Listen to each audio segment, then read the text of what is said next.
namni tokko ma akka baddaa si qofattu amantii kiristaanaa irraa dhufe namoota kumaatamatu amantii kiristaanaa irraa dhufe naan jedhan waan guddaadhaa kun naan jedhan anaaf waan guddaadha siif waan xiqqaa ta'uu danda'a maaliif jennaan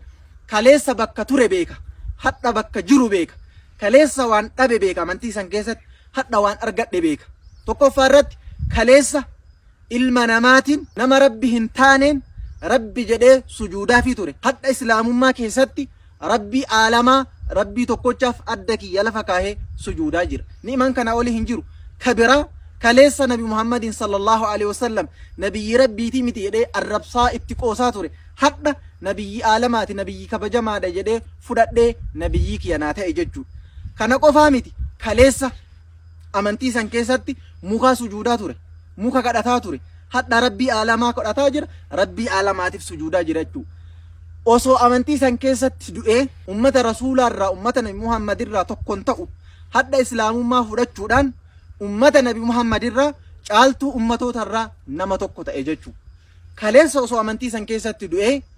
ummata shafa'aa rasuula rabbii hin argannerraa ta'a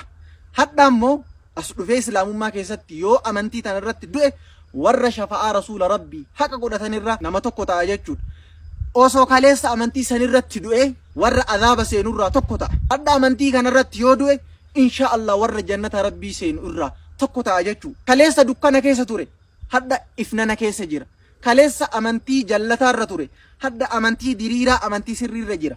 waan kaleessa dhabe waan hadha argadhe yoo laalu alhamdulillah waan guddaa argadhe jechuudha kanaatu na gammachiisa kanatu waan guddaadha anaaf siif waan xiqqaa ta'uu danda'a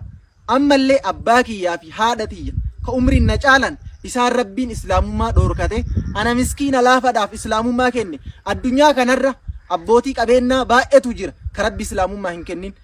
addunyaa kanarra ummata jasanni isaanii babbareedu baay'eetu jira ka rabbi islaamummaa hin kennin islaamummaa rabbiin nama ofii jaalatuuf qofa kenna dunyaa nama ofii jaalatuuf illee nama ofii jibbuuf illee hin kennaa jechuudha kanaaf islaamummaa amantii sirrii argadhe kanaaf gammada kanaaf naaf waan guddaadha ni'maa islaamummaa namni beeku nama kalee kufrii keessa turetu ni'maa islaamummaa beeka waan ni'maa islaamummaa beekuuf na gammachiisaa sin jedha alhamdulillah baga rabbi muslima na godhe